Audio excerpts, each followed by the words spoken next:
Namaste everyone. Thank you so much for joining me on this live yet again. So this is our Svarasya's beauty Q&A session, and I'll be taking up a few questions that you have asked us about beauty, skincare, beauty inside out, certain health conditions and your related skin conditions. So I'll be picking about 4 to 5 questions that we've received from you, and thank you so much for asking these questions. Any question that I answer will be a holistic answer to the skin concerns that you asked. So I'll try to answer it from the external perspective about how you can, work on your skin from the outside. I'll also try to bring in certain aspects from the inside, from the food perspective, from the yoga perspective, from the exercise perspective, that you can club together to see changes in your skin health for whatever questions that I pick up today.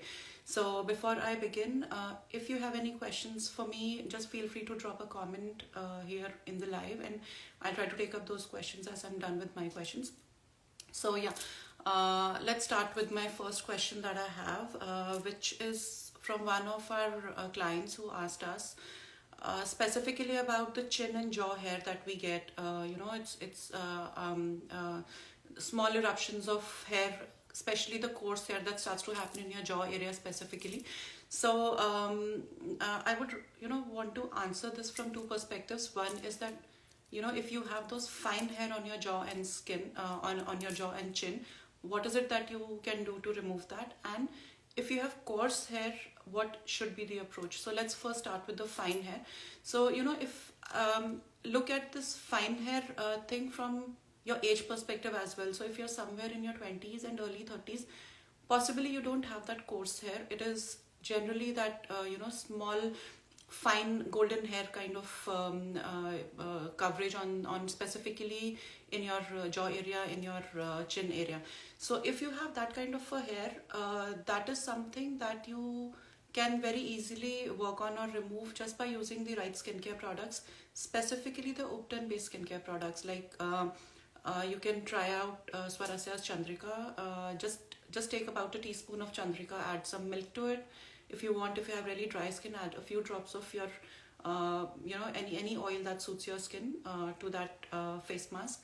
Just make a paste out of it and apply it on the skin. Keep it there for about 10 minutes and just see if it is like semi-dry and more towards the drying side.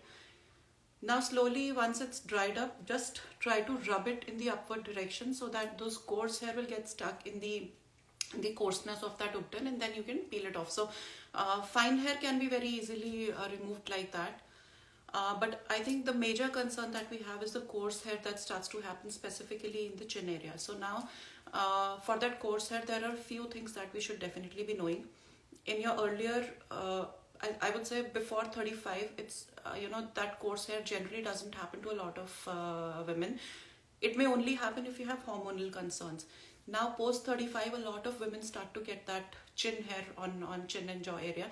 Now we have to understand that this hair is happening because of the hormonal shift that your body starts to go through after 35.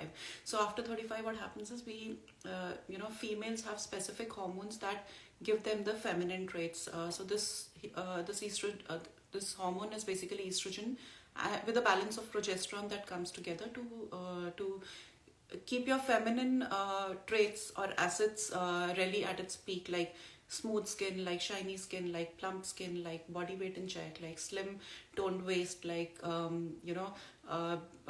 very good hair quality, and of course if you have balanced amount of estrogen and progesterone, you will not have that skin condition, which is where you start to get those chin hair on your jaw and chin area. So, but as this hormone starts to go down during 35, starting 35 and after that for about next 10 to 15 years until you reach your menopause, it's like a 10 to 15 years long process where slowly, gradually, as estrogen starts to come down, with of course progesterone also comes down because the estrogen and progesterone work together.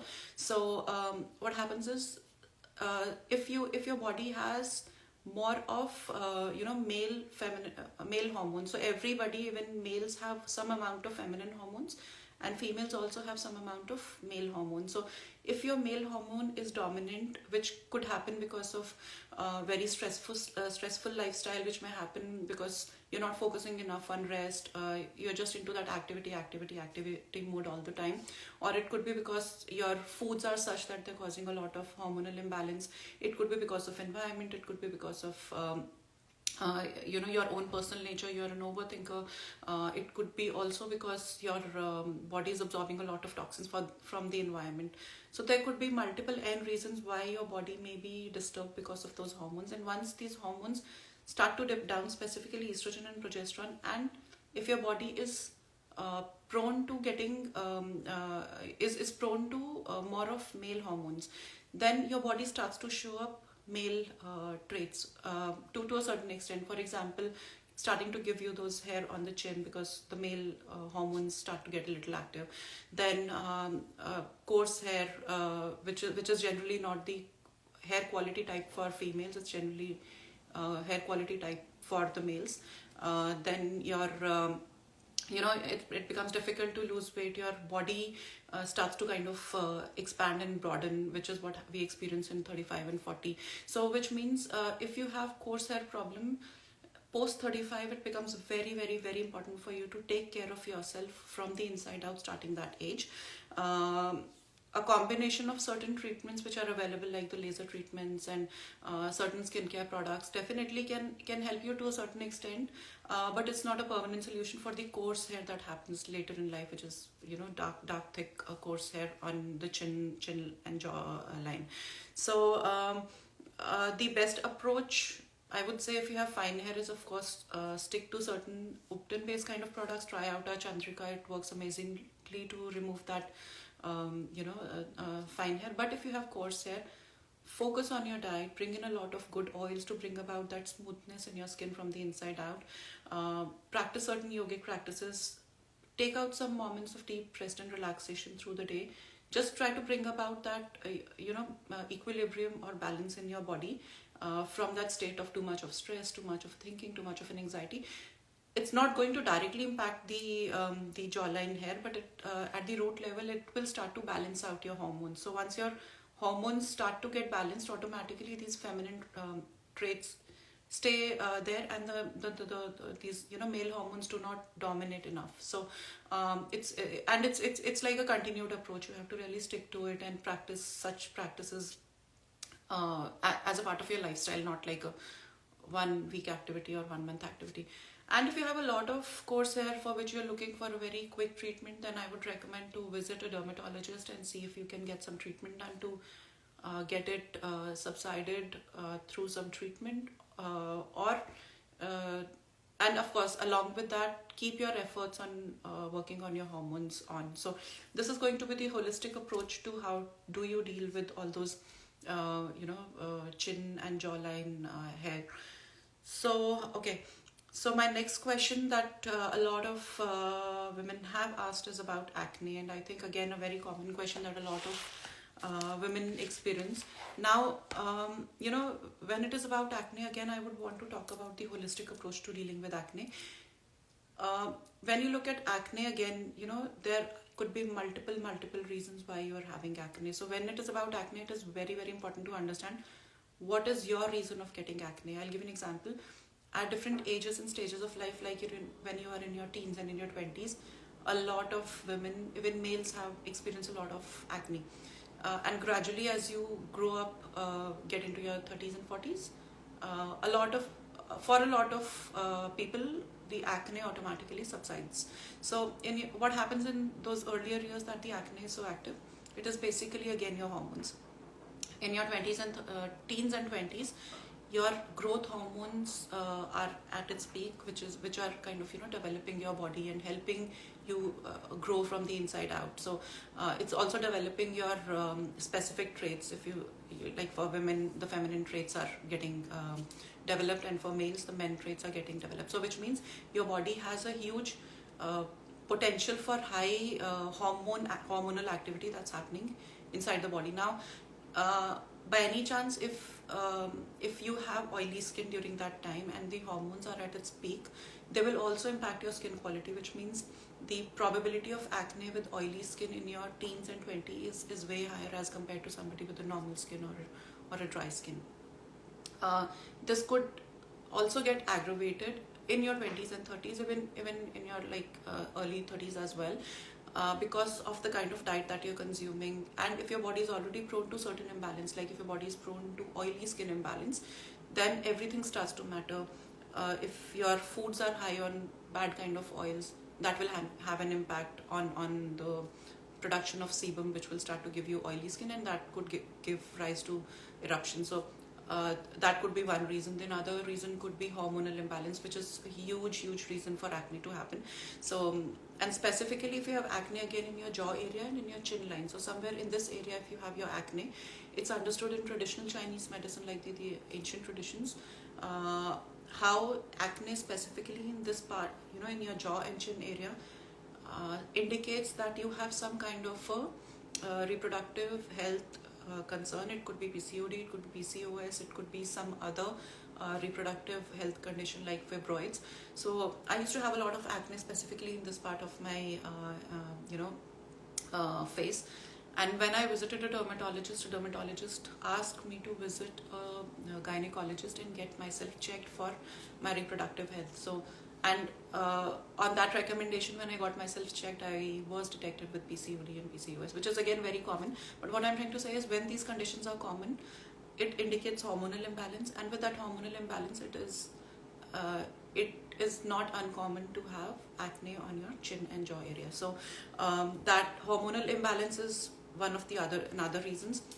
Another reason that I can figure out is exposure to a lot of pollution, exposure to a lot of toxins, in combination with not taking care of yourself enough, in combination with stressing out a lot, or being into a too much of a activity mode. Which means, what I'm trying to say here is, for example, if you're a working woman, if you already have acne on the skin and you don't have time to focus on your diet, and you're consuming a lot of foods which are high on spices, which are high on oils, alongside you have a kind of a lifestyle where you are or you are on move all the time, like when you're back from work and then you have other commitments, or you just like going out and meeting friends, which is absolutely okay, but somewhere all of this, when it comes together, it starts to create a level of imbalance inside the body. That imbalance will directly go and impact your hormones. Once hormones are impacted, acne will start to show up. So that active lifestyle which is not mindful can aggravate acne. Another reason that I can think of is consuming a lot of spices. If you already have that heated state in the body, a lot of acne is already there, and you consume foods which aggravate those acne, which aggravate that heat inside your skin, will again start to will give rise to a lot of inflammation based acne. So when I'm talking about inflammation, that's another reason that I can quote why acne happens to you. If your body is toxic from inside, if you if you're holding a lot of toxins in the body, so when I'm saying toxins, it also means acidic condition of the body. You have a lot of acid building in the body, which is a very heated condition for the tissues in the body. So it has an effect of inflammation in the body. When that inflammation happens, and if your skin is oily, if you're already prone to excess sebum production, that toxicity in the body for you may start to show up on your skin as severe acne. So I have been working with a client with severe acne, like the pus filled acne, for about 2 to 3 months, to help her heal her acne condition with a holistic approach of diet and lifestyle and yoga and cleansing, and bringing in the right kind of Svarasya products coming together. And we've managed to reverse her acne in 2 months completely. Her skin is completely clear now. Some breakouts do happen here and there, but it's an ongoing process. The more you slowly keep working on yourself through bringing in foods which help you calm down that acne. Such kind of foods, if I have to quote, would be a lot of juicy foods, like maybe hydrating foods like cucumbers, like watermelon, like a lot of vegetables, green leafy vegetables amazingly work to bring up subside active acne that you have on your skin. Then bringing in foods which are high on which are high anti-inflammatory foods, like maybe turmeric, like green leafy vegetables, like good oils, good oils in the form of ghee, in the form of flax seeds. Flax seeds are amazing to bring down that inflammation, which indirectly gradually shows up on your skin. And it is like a continuous work that you need to do for yourself. So week 1 you'll see some difference, week 2 you'll see some more difference, week 3 you keep progressing, and 3 to 4 months you see your skin completely starts to get clean and clear. So yeah, so so what in this case, the client that I'm quoting, we have really worked on cleaning her body from the inside out. So in her case, the reason that we could figure out was constipation. She had been suffering a lot with constipation in previous years, and of course few other factors also coming in together, the kind of stress that comes with work, and all of that was adding on to it. Plus she had been on medications for quite a long time. So medications can subside your acne superficially, temporarily. It is not a permanent solution. So but what happens is, with the consumption of a lot of medications, the toxicity of that medication starts to build up in your liver, and your liver has to constantly process the toxicity.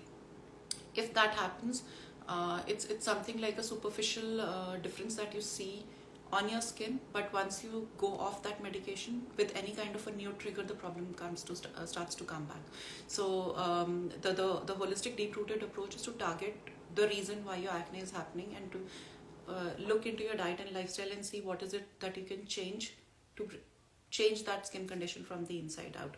So from the skincare perspective, on the outside, I would say it is very, very important to keep your skin really clean and clear, to keep your skin barrier on, like the pH layer of your skin on. So using products which do not strip your skin of your pH layer, which a lot of products with harsh chemicals may do that to your skin. For Svarasya products, when we created these products, we created them in a way that work on in a state of problem solution, kind of conditions as well. So all of our products are pH balanced. They do not strip off that layer from your skin, definitely. And of course that they are a level up or high performance in the sense that they work on the specific problem that you're dealing with. So on the skincare front, if I have to recommend what is it that you can do to your acne, for your acne, is you can try out a face wash that we have, which is rosemary and tea tree based face wash, which externally helps to one, remove all that bacteria that you may have on the skin, which may be aggravating your acne. Secondly, it helps subside or bring down that inflammation that is there on top of your skin because of that acne. So in a way, Kamya is the name of that face wash that I'm talking about. You can check it out on our website, www.svarasya.com.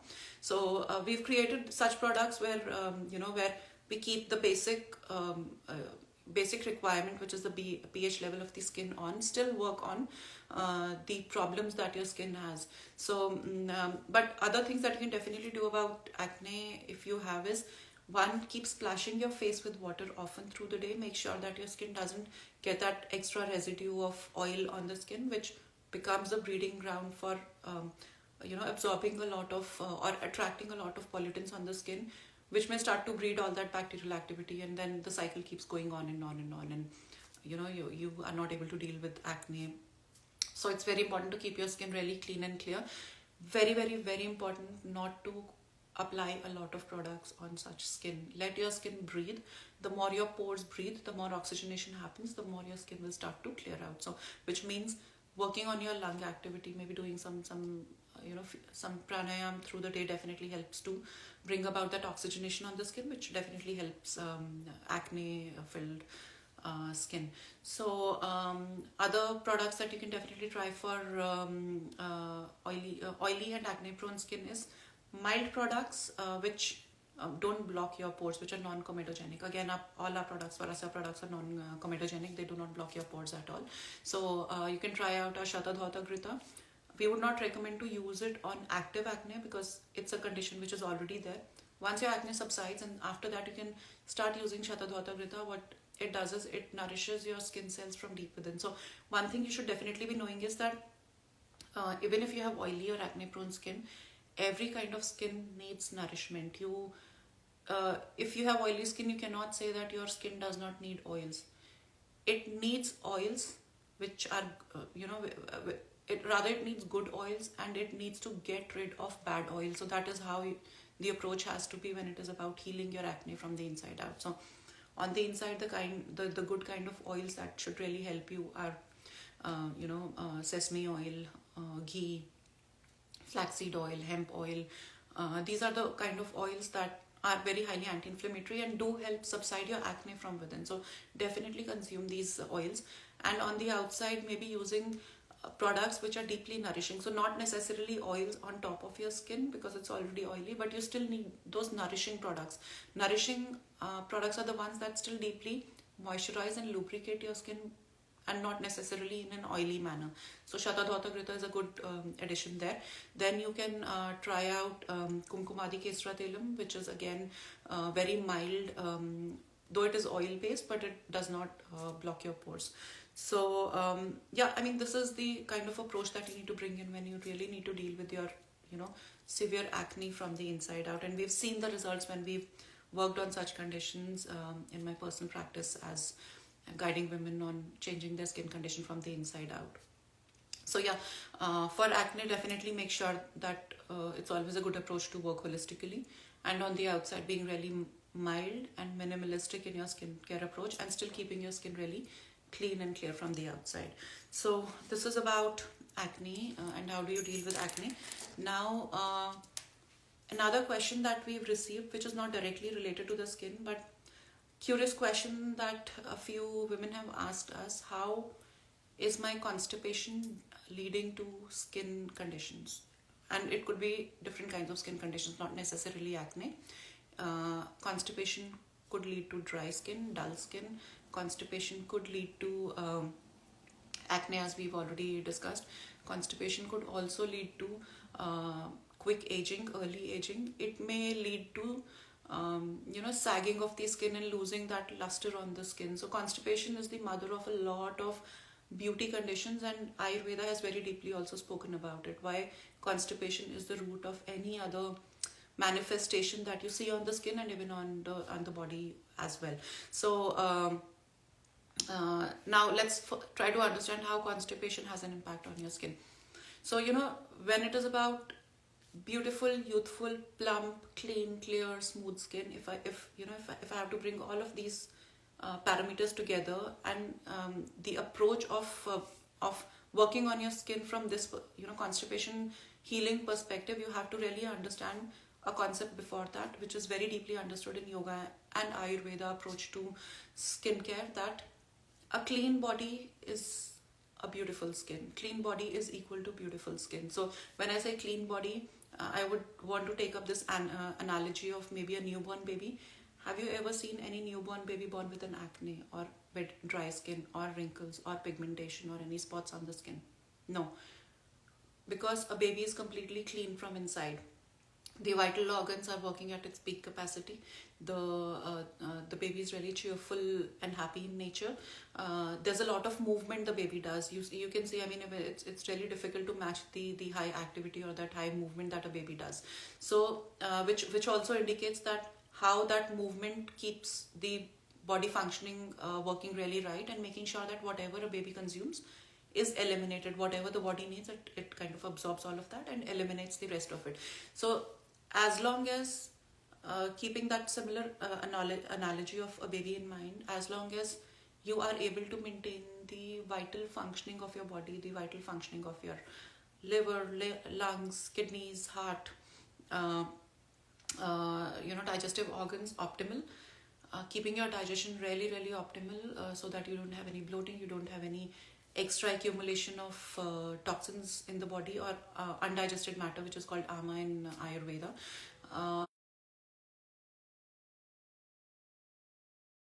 You'll realize that your skin will be really clean and clear from the inside out, and that this is the kind of approach that we also take when I take up personal consultations on helping people clear up their skin from the inside out. So the more you keep your body clean from the inside, the more it will show up on the skin. So based on the similar analogy, if you are constipated, you are holding a lot of toxins in the body which have a tendency to recirculate in the body if they are not being eliminated every single day. So if you're not eliminating through your bowels every single day, if you're holding a lot of toxins in your bowels, when the blood flows through the body, those toxins from that accumulation start to mix up in your blood. Now what happens is when the blood is toxic, it is moving all across the body. It is also providing nourishment to your skin. So that blood carries all that toxin and starts to distribute it throughout the body, including your skin. So the breakouts, the skin conditions start to manifest when your blood becomes toxic, either because of constipation or because of already holding a lot of toxins which your body is not able to process, which your liver is not able to process, or there's a constant inflow of toxins from maybe the environment or the kind of foods that you're consuming. Ultimately, what happens is when you have a lot of stagnation in the form of constipation or any other stagnation in the body, it will show up on your skin as dullness, as as acne if your skin is prone to acne, or early or quick aging, or so all of these are manifestations. Now, if you really want to work at a deeper level on your skin, and you want to see that radiance from the inside out, it is very, very important to work on your constipation. You cannot ignore that. So only outside skincare products will of course can give you temporary results, but will it's not going to glow you up the way you would want if you're already having constipation. So that's the correlation between constipation and your skin, and it's a direct correlation. What is it that you can do to deal with constipation? Constipation, your body needs movement to eliminate. It's as simple as that. So bringing in movement in the form of course exercising every single day, working specifically on your abdominal cavity, specifically in your midsection, bringing in certain yogic practices, some abdominal twists, some forward bends that create some compression and some massaging effect on your abdominals to keep your agni going, and to keep up the detoxification processes of the body on naturally. From the food perspective, I would recommend go high on very juicy kind of foods. Again, consuming fruits and vegetables which are high on hydration, water, liquids. Consuming right kind of lubrication in the form of oils as well, because oils will create that state of slipperiness in the body that really make easier for your body to eliminate the excesses. Then consuming a lot of fiber, because you need bulk to eliminate. So good kind of fiber, maybe in the form of sweet potato. Apples are good soluble fiber. So fibers are of two kinds, soluble fiber and insoluble fiber, and you need both of these fibers to work on your bowel health, and to make sure that you clean up your bowels. Once you start to do that, once you start to see that your bowels are moving nicely, you will see a direct impact on your skin just within a few days. It's that powerful. So definitely I would recommend, please work on your constipation for sure. Now, okay, so I think I'll take up my last question. In the meantime, if you have any questions, just feel free to drop me in the comments.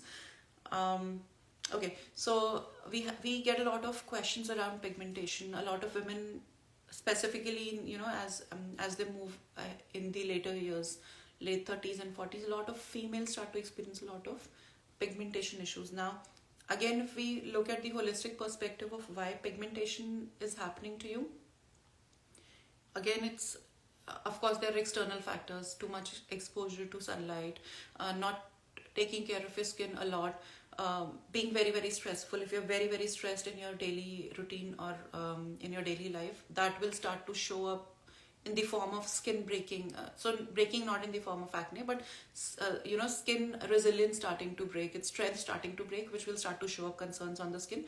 And one of those concerns may manifest in the form of pigmentation.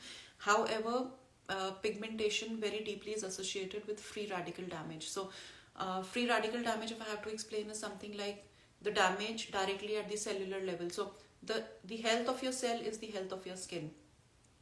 And if there is something that's directly impacting your, it's directly hitting your cellular health, there's going to be a deep impact that will start to show up on your skin. So free radical damage can be countered by bringing in a lot of antioxidants and bringing in a lot of antioxidants in the form of application products on the skin and antioxidants in the form of food. So you really need to merge both things together to make sure that you minimize onto free radical damage.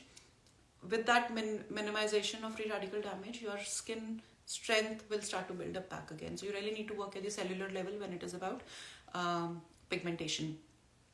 Uh, a few things that you can definitely do for that purpose is bringing in a lot of anti-inflammatory foods, which I mentioned. Again, turmeric is one of the best foods that the world is vouching about when it is about bringing in anti-inflammatory foods in your diet.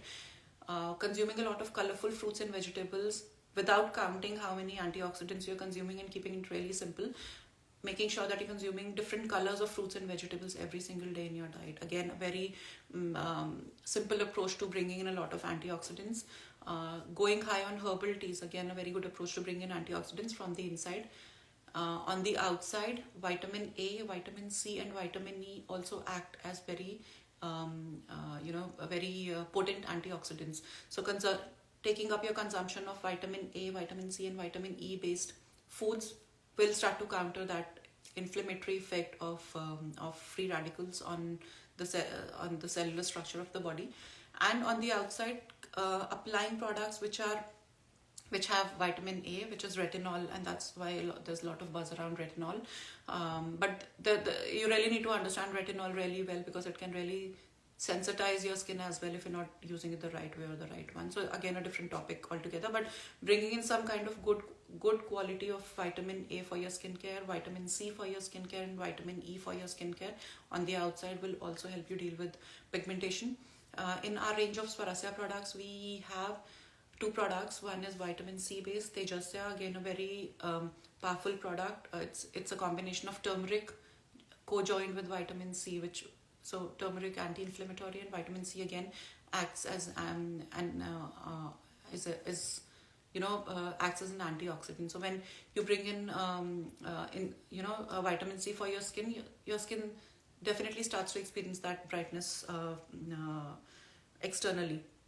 So bring in that vitamin E base. We have Chandrika, which is an Upton based product, but it is naturally rich in vitamin E, and that's the reason it immediately gives you that instant glow on the skin. So if you wish, you can check it out, Chandrika, on our Svarasya website. And vitamin E, so vitamin E would be something like apricot oil, which is very rich source of vitamin E. So when you bring in all of these things together, you can really work on your pigmentation. Now, in some cases, what I've experienced, being into the beauty industry for more than holistic skincare industry rather, and beauty industry for more than 12 years, pigmentation in most cases may also happen because of lack of skincare.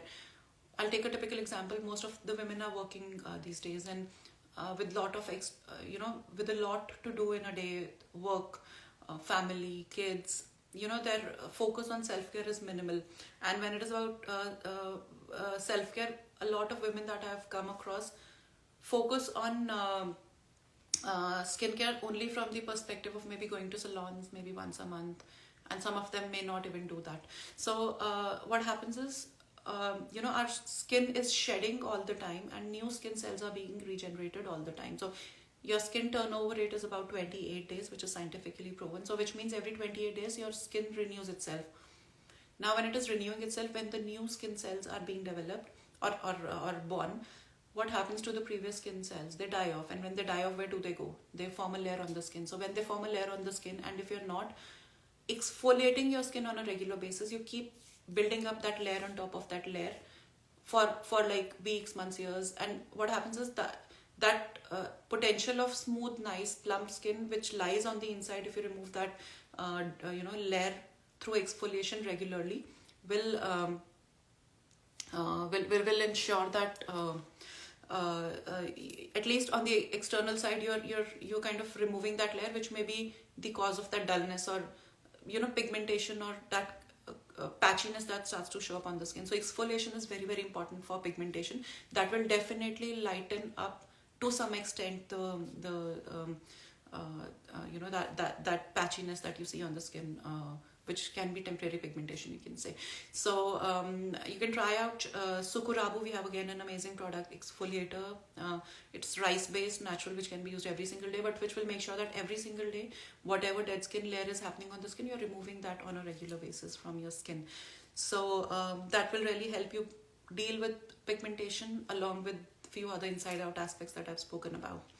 So yeah, I think I'm done with my inputs today about the questions that you had asked. And I think there's one question that I have. Retinol is to be used at night only, preferably at night, because retinol can really make your skin sensitive if you get exposed to the sun with retinol application. So it's retinol is best used during the times when you are sure that you're not going to be out under the sun, and I think nighttime is the best time because of course you get some good break in between. But for retinol, I would say do your own research before getting into retinol. Constant use of retinol, as much as it is good, but constant use of retinol can give you some sensitization on the skin as well. So you have to be really sure you're using the right product. Okay, so I think that's all. I need no other questions. So okay, so thank you so much for joining me today, and I'll see you next week again for another set of beauty Q&A. Just keep dropping your questions and I'll try taking up these questions from the inside out and holistically helping you deal with them. Thank you so much.